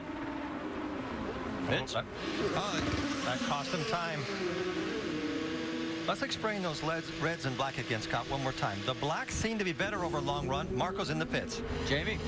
Andretti saying he hit the wall, very frustrated, so the steering is off. The car won't turn left. Remember, he came in as the point leader, and he shut the car off. Marco Andretti's day may be over, guys. The points leader coming in. The first time he had ever led the points in his IndyCar career. And it may not end up in that same spot by the end of today. Here is still what's going on out on the track. That is Will Power, and there is Dario Franchitti. Now, he knew he would not make the pass going into that turn. He's just sticking his nose out, filling up the mirrors to let the driver know that he's got some speed. Now, if you're saying no, and they're both coming in, and Dixon stayed out, and he had gotten around. This will be a great confrontation between the Penske and the Ganassi pit crew. It's a lot easier to pass somebody in the pits than it is on the racetrack. Vince? Dario Franchitti's been very happy with this race car. They did not make any changes on that first stop. They went red to black on the first stop, sticking with the blacks here. Will Power in. Jamie. And Will Power, 4 tires here, filled it up with fuel. You see Marco Andretti taking off the front nose there. They're going to put a new one on. They were checking the suspension on the left rear. Again, he got in the wall and has some serious damage. The car won't turn. These laps are so important, aren't they, Scott? You have cold tires. You got to make as much distance up as you can. All right, let's go back and show you what happened to Marco here. Charlie Kimball. Yeah, Marco's up ahead. Oh, there you go. That wasn't. Good thing it didn't slice the tire. Now, this is where Dixon got around Power, and Franchitti almost followed suit. Man, these guys are swapping places back and forth and being able to be real racy with these cars, because usually this track has been like a one-lane racetrack. Not today. Ryan Hunter-Reay is peeled off. That is 2nd place. Mike Conway is still out. Jamie? And Ryan Hunter-Reay saying just a bit ago that he has no rear grip, and they told him go to mixture 3 to get that power down. Fill him up with Sunoco fuel here. You saw a turn of front wing and 4 tires, blacks for Ryan Hunter-Reay.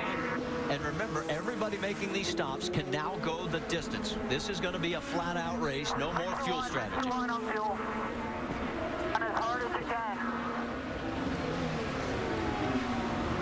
That is the number 4 of Ryan Briscoe taking a peek under Vautier. That's a battle for 6th. And Dale Coyne's cars are now running 1st and 2nd as a result of the Ryan Hunter-Reay pit stop.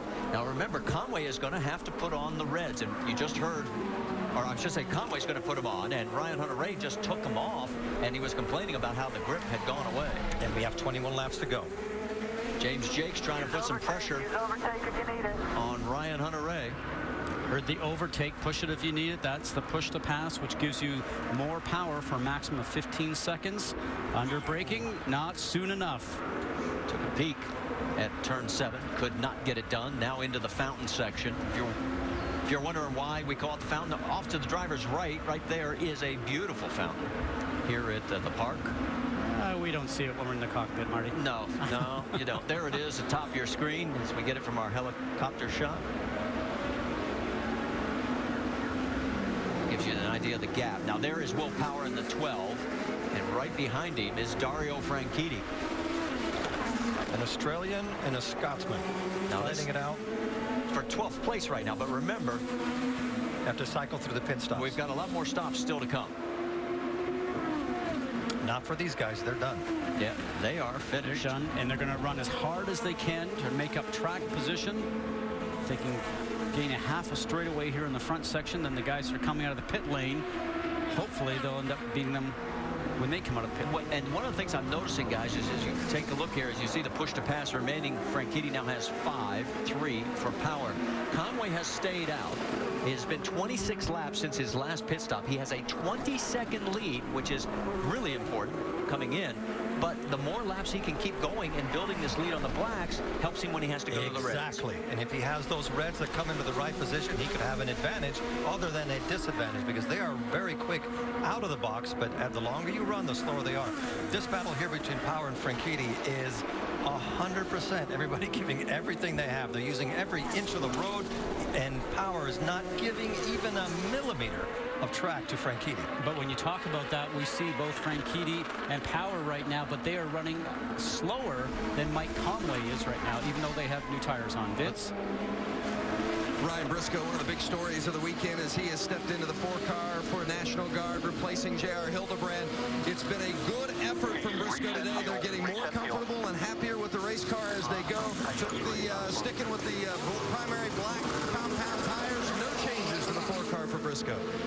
What a nice pit stop. And for Ryan Briscoe, when I spoke to him at Indianapolis, he has his level 5 motorsport endurance program that he's running. He will leave for Le Mans here shortly to run over there, as we see Franchitti keeping a look to try and get underneath the 12 of Will Power. But for Ryan Briscoe, he said he'd like to be back in IndyCar full-time next year, and certainly he will be picked up as a free agent at some point in time. You know what's great about Briscoe's weekend? He had very few laps in practice, and he's doing most of his learning in the race. And that's not a good place to be doing your learning, and he's driving like the true professional he is. Well, and the thing you guys pointed up, as soon as he got in the car, he made a point about the master cylinder, that it just wasn't right for this track. The pedal was too hard, and on a road course, when the pedal's hard like that, you can't basically vary the pedal a little bit and almost use it like an ABS by using your foot to stop the car from locking its wheels up going over the brakes. Now, that's just a driver preference, but I think he got into it and thought, you know something, this isn't what I need for a bumpy road course. That's when you have to test. The driving of these two drivers is exceptional. It's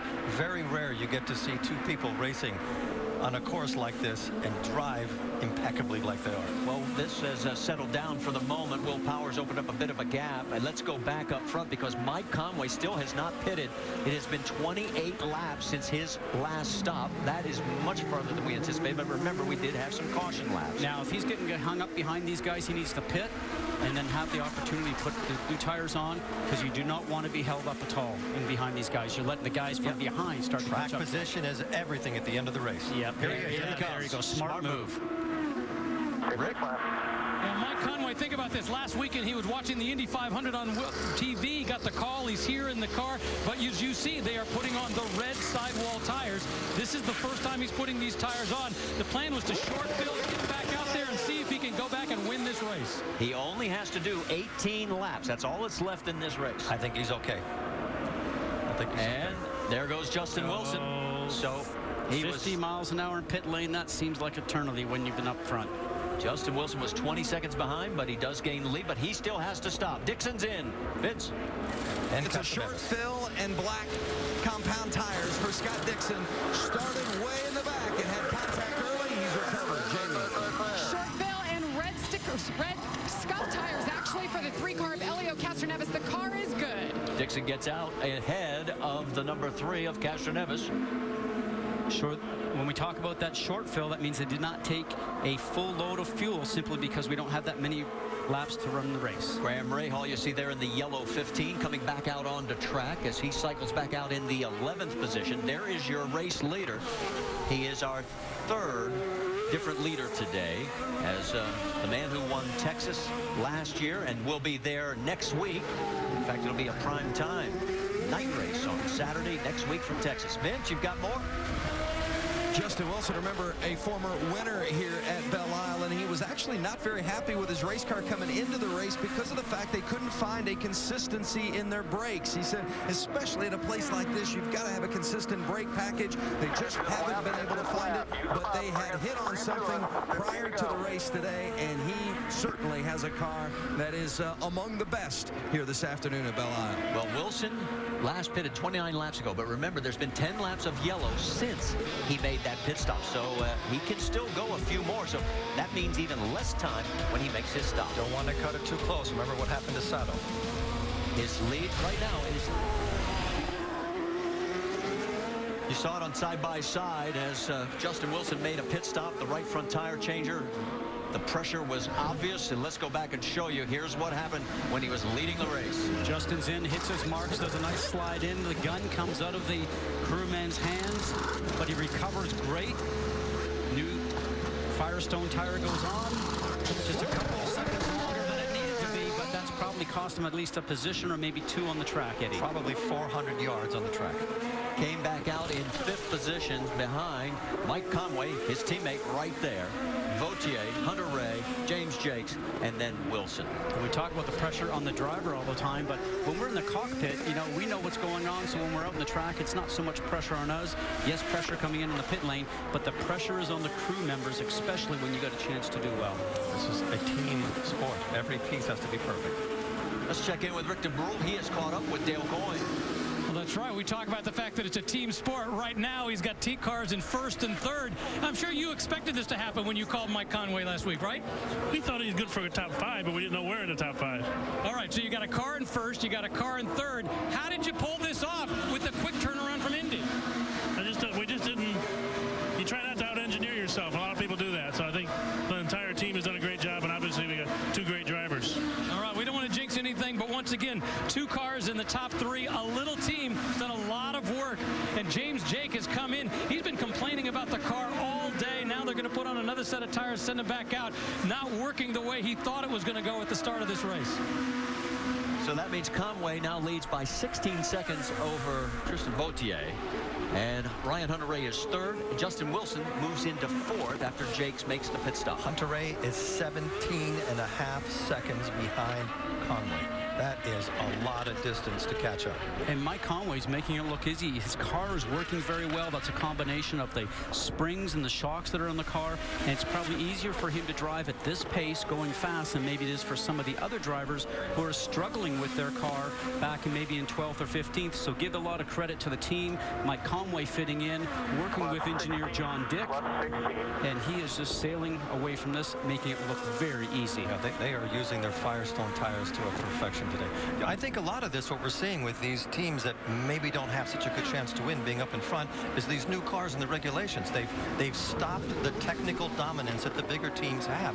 And now the bigger teams are having to deal with many more competitors. I think it's truly a golden era that IndyCar is starting. And we saw that from the last Indy 500. I think you're absolutely right. With that great race that we saw in Brazil to the Indy 500, doesn't matter if it's on a road course, street course, or an oval, the cars should stay the way they are. Rule changes should not be implemented because right now the cars are terrific to race. Mike Conway well out in front, but here's what the points would look like right now as Helio Castroneves, who's running in 6th, would retake the points lead, bumping Marco down to 2nd spot.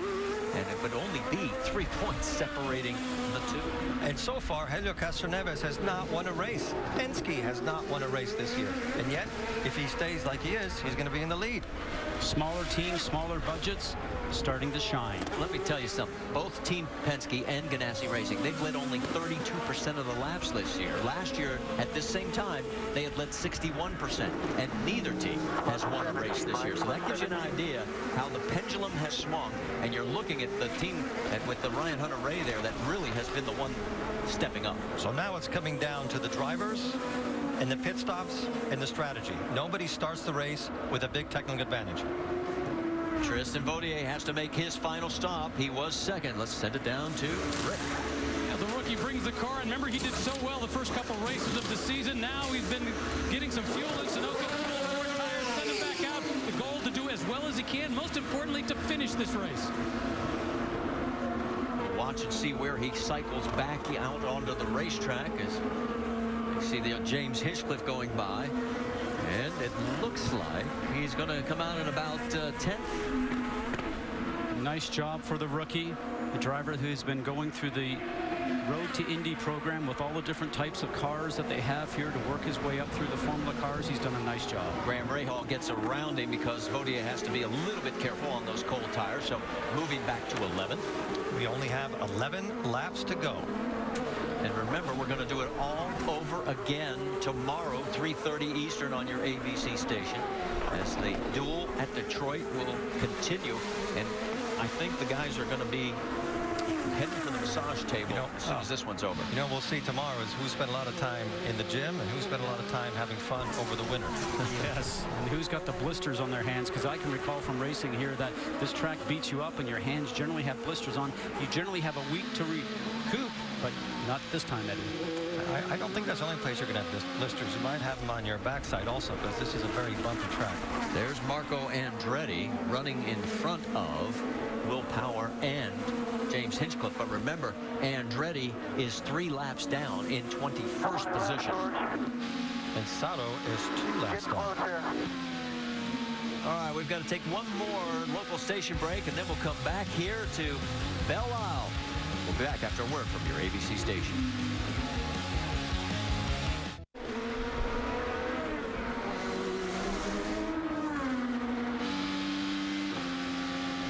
NBA Finals begin Thursday, June 6th on ABC. Who survives the Eastern Conference Finals? Well, we'll find that out tonight. Heat lead the Pacers in that one 3-2. And that winner there will contend for the championship against the Spurs. It's game 1 of the finals Thursday, June 6th on ABC. Coverage begins at 8:30 with Kia NBA Countdown. And of course, James Hinchcliffe, as you saw, as we had to stop off at top off because he had been out there just long enough that he was not going to make it to the end of the race. So he dropped from 9th all the way back to 14th. Just had a little bit of fuel, didn't even change his tires, went right back on the circuit. Conaway is 17 seconds ahead of Hunter Ray, and we have 8 laps to go. That is a serious beating he is putting on the whole field. And making it look easy. Look out. Contact there between Di Silvestro and Charlie Kimball. And it's for position. They are battling for 15th and 16th on the track. I have a feeling she might repay the favor back here in a second.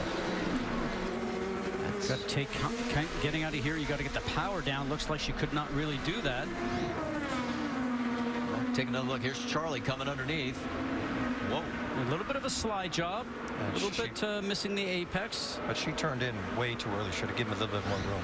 Well, she wanted to go towards a direct line, didn't she? And Kimball had slid and missed the apex a little bit. You can't always do what you want to do in a race car. There's often somebody that's occupying that piece of space that you want. Right. And Silvestro has got 5 push to pass left. Kimball just has 1. Dixon right on Wilson. Now remember, Dixon had to fall all the way to the back of this field after the first lap incident with A.J. Allmendinger. And Wilson right in front of him running on the red tires. Dixon on the harder compound primary blacks. And he's looking for the spot. He's on the push to pass, and he did not get it done. So at this point, you would almost say that the blacks have an advantage over the reds. Which means that especially the Dixon, longer the stint goes, that's for sure. Now Dixon is down to his last push to pass, so he's going to have to take advantage of it here. And Wilson has 3. And it's all down to timing. You want to make sure you come out of the turn, timing it correctly. You're on the power as quickly as possible, hopefully before the car that's in front of you, so you can get that run going down the straightaway. Not a whole lot of drafting here, maybe just a little bit, but you need to be able to push the pass and maybe pop on the inside of the driver like you would coming out of 2, going on the way down to turn 3. Vince Welsh? Well, you guys mentioned the fact that the blacks were holding up better than the reds at this point. Certainly has been the case for Dixon throughout the course of this weekend. We also told you prior to the race that Dixon was going to have to use pit strategy to come back from 15th. And the way that early contact worked out, it actually maybe played in his favor as the race went on. As he came in and topped off, gave him a few extra laps on the fuel. Dixon certainly been one of the fastest of the day. Now, Justin Wilson, also it's been a bit of a struggle from the brakes perspective for Wilson this weekend. He hasn't liked the brake package. You see his brother looking on there, Stefan. They felt like the brake package had been inconsistent. It was something that concerned Justin mightily as he headed into this race. But boy, it's been spot on so far here this afternoon. Great battle between these two. Wilson leading Dixon. Wilson is going to have to pull out everything he has, Marty, because it's going to be almost impossible to stop Dixon. You can tell he keeps gaining 20 to 30 yards every time he brakes. But watch Dixon. He works so hard in the 3, 4, 5, 6 complex to get close to Wilson coming out of turn 6 to get that run down the straight. He did that last time. He did not use his last push to pass, but he'll probably let the tires just cool off a little bit here. Let's see if he tries that once again going down the backstretch. You heard heard the call on the pit radio. 5 laps to go. And boy, what a drive by Scott Dixon. All the way back to 24th after the first lap incident. Here he is in the 4th position and could make the podium. This is really just a game of chess at this point. Dixon has to occupy a little bit of road on the inside. Once he has that spot, Wilson will not turn down in on him, but he has to occupy, he has to get his nose in there to make sure he pushes Wilson a little bit out. What he's doing, watch, he tries to get close here. I'm not sure he's close enough now, unless he uses the push to pass. And then look at it, not close at all, and that's the long straightaway. That's heading down towards turn 7. This is the point in the race when you know you only have a few laps left, but your body aches so much, your joints ache so much, but you're just pushing yourself. It's mind over matter just to keep going. The Castroneves and Franchitti are right behind Dixon. Yeah, they're closing on this group, so now you see all 4 cars. That is from 3rd, 4th, 5th, and 6th. Conway is still leading, and he has 11 seconds over Hunter Ray. Wilson is 22 seconds behind Conway. Mike can pretty much put it on cruise control and win this race as long as nothing happens. Problem with cruise control for a driver is that's when you make a mistake. I'm sure he'll be pushing every bit as hard as he has been up to this point. Right now, Dario Franchitti trying to push Elio Castroneves. There you see the push to pass remaining. Dixon with only 1.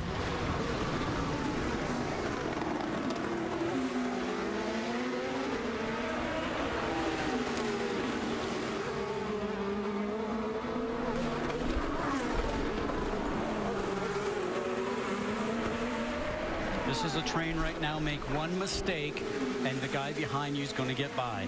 You know, we can't show it visually because he's 12 seconds further back, but let's give a shout out to Joseph Newgarden running in 7th. We want to stay on this battle because we don't want to miss it. But Newgarden, I mean, he really never showed on the radar last week at Indianapolis. Now he is up to the 7th position and has picked up 10 positions since the last restart. Whoa, trouble! Briscoe is into the barrier. So now, 3 laps left to go. With 3 laps to go, will we have another yellow finish, or will they be able to clear this and we'll have a shootout? Well, let's see if we go yellow, because right now is in a dangerous position for a full course yellow. Or are we going to have a local yellow? It's still local. Briscoe, that was a bad Briscoe is mistake. just pounding the steering wheel. So far they have not thrown the full course caution. So these guys will continue to race. So he looks like he is off the racing line right now because you want to get close to the inside wall, which is your apex. If this was a Grand Prix race, they would have a local yellow, which would mean you cannot accelerate or pass there, and everybody would know the car is there. It's a very difficult thing to police, and we had some problems with that in practice here. Oh, the back end just comes around. So what he's been asking for is a restart. And we are hearing from IndyCar officials they will leave it local. They're going to let this race continue. Excellent decision. Down into turn number 7. This battle continues. Franchitti getting ever closer. All of a sudden, though, as we check the scoreboard, our scoring monitor says that Mike Conway's lead is now down to 10 seconds over Ryan Hunter-Reay's. It was a tad more, so it looks like Mike is easing off a bit. He only has 2 laps to go. Franchitti now, the car that's at the end of this queue, the black car, looks like he's being able to get back on the gas quicker than the other cars. At this point, do you think they're really willing to risk the car since they have to race tomorrow? That's right, and that's the point. If this was a race that was a week away from now, we're on our way to Texas, probably would, but you're right. You don't want to risk a whole lot when you're in this position right now. If it was for the win, probably so. Yes, but this is not for the win. This is for points. 6th, 5th, 4th, and 3rd. Well, after getting spanked last week at Indianapolis, Honda has come back. They have 7 of the top 10 runners, including the race leader. Now here they come up on this local yellow, so nobody can pass through this zone. But as soon as they clear, hammer down. And look at Franchitti. He is right up on Elio Castroneves. Use the push to pass. He doesn't have any left, I don't think. He is done. Nope. So anything he's doing is just by getting out of the turn and having your foot on the gas and timing it right. Both And there's the white flag for Mike Conway. What a race this guy has driven. as he has one more circuit around this 2.35-mile layout, and he will start on pole tomorrow as he qualified #1 earlier this morning. Battle continues, although Franchitti can't get close enough. Justin Wilson, it looks like it could be a two-man podium finish for Dale Coyne Racing. There's going to be some aching bodies here today. Even thinking back to driving this course, sometimes late in the race, your steering wheel, you got your hand on it. You can feel the blisters underneath your gloves. If you're a massage therapist or a chiropractor, we've got some jobs for you tonight. Here comes Franchitti again, taking a look on Elio. What a superb drive from Conway. There's the local yellow one more time, and nobody's close enough to make a pass here, so they're going to make it all the way down to turn 7. And Mike Conway, meanwhile, is getting ready to cross really close. the finish line. This man had 2 horrific crashes at the Indianapolis Motor Speedway. Said that I don't want to drive on the ovals anymore, but he sure can drive the road courses. His 2nd career win, and Mike Conway does it in style. Ryan Hunter-Reay is in 2nd, but here is the battle for 3rd. Closest one on the track. His Dale Coyne teammate hanging on to the spot. One more stretch to go, and here he comes. Justin Wilson will hold on to 3rd. Look at how close it was for 4th. All right, attaboy, waiting for your home. P3, Conway, P1. What a day. What a day for Dale Coyne Racing. It took him 25 years to get his first win for that man right there. Today, he's 1st and 3rd. A week ago, he's watching the Indianapolis 500 in England. Here he is racing today. The racing gods have an amazing sense of humor, don't they? There they are, the teammates take a little parade together. His last win, 2011 in Long Beach. And it's the 3rd overall win for Dale Coyne Racing. The first one came back in 09 at Watkins Glen, and last year at Texas. And this time, the celebration belongs to that man right there. Stay with us.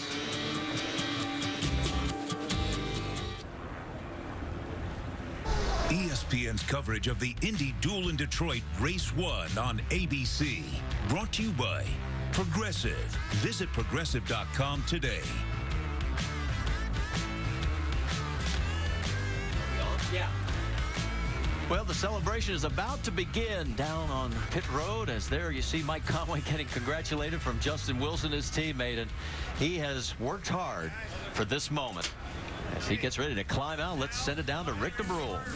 Mike Conway getting out of the car. What a race. There's a guy who, once again, just a week ago was watching the Indy 500, and today he's a winner in Detroit.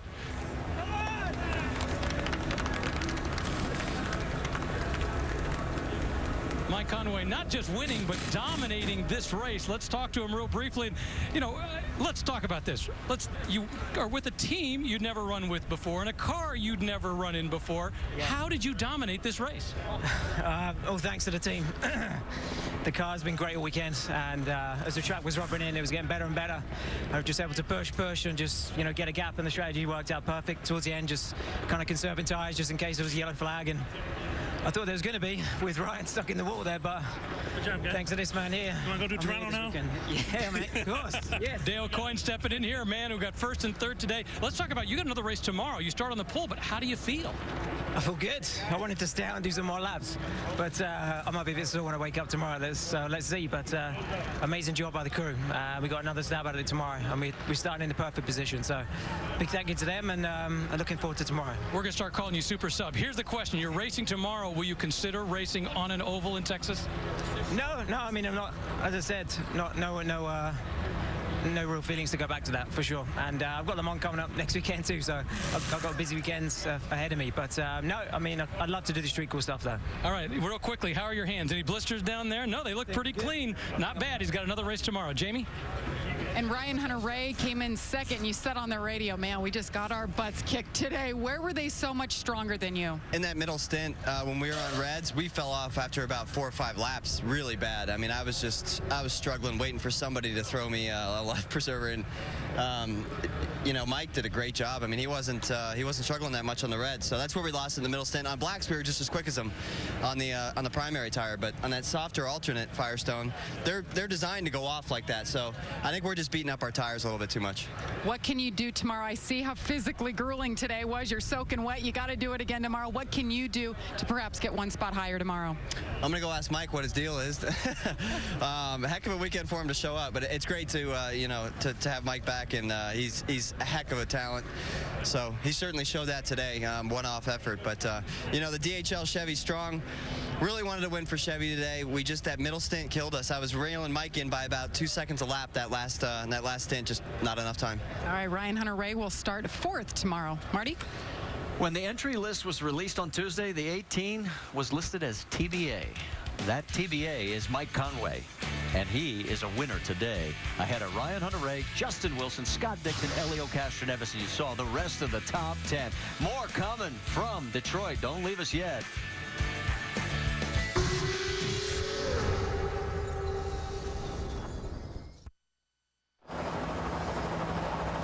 Back in the Motor City, the duel in Detroit. Won today by Mike Conway of Dale Coyne Racing, and his teammate Justin Wilson put 2 on the podium. Justin finishing 3rd today. What a great battle you had throughout the course of the day. A little hiccup and a late pit stop, and then a terrific duel with Scott Dixon at the end. How'd you hold him off for 3rd place? It was tough. You know, Scott was coming fast, and I knew he was good, and I just had to try and hit my marks, make sure I didn't make a mistake. He had a couple of runs on me, and I just tried to position my car in the middle of the road, so it made it harder for him to pass. But, you know, just sliding around there at the end. It was good fun. I'm really pleased for Mike to get the win. It's great to get Dale Coyne at 1-3 on the podium, but both cars there, so that's fantastic for the Boy Scouts of America, Honda, everyone. It's a good day. Going to be tough to top it tomorrow, but they're going to give it a shot. 1st and 3rd for Dale Coyne Racing. Jamie? Well, we have a new point leader in town. Elio Castroneves brings it home 5th. You told me you saw a yellow car go by you, and what was your reaction? I thought it was Hunter-Reay, and I'm like, man, I got to catch this guy because I know he's in the points we're going to be fighting. And when I saw that Mike Conway, great job, just jumping straight from the couch to the racing seat. It's proved that this series is very competitive with the team Dale Coyne. Congrats, they did a great job. And now we're taking the points lead, which is very good. For what we had, that was great, and I wish it would be a little bit more. All right, one more race tomorrow. Qualified in the back because you ran out of fuel today. What's your strategy? Yeah, exactly. Well, our strategy is keep it clean like we did today. It was a perfect call from everyone, from John Erickson and Jonathan. Now we just got to keep going. Right now it's a good momentum. We want to get the podium, but first to get the podium we got to pass a lot of cars, and that's what we're looking for. All right, Elio Castroneves brings it home 5th. It'll be fun to watch him tomorrow, Marty. His points lead over Ryan Hunter-Reay is 3. Marco Andretti finishing 20th, 3 laps down, is now 3rd, 5 markers back, as we show you there. And then rounding it out with Takuma Sato and Justin Wilson, as he picks up a spot, moves into the top 5. So that's just after 6 of 19 races. We'll be back with final thoughts and get ready for tomorrow's second duel, which will be at 3:30 here on ABC.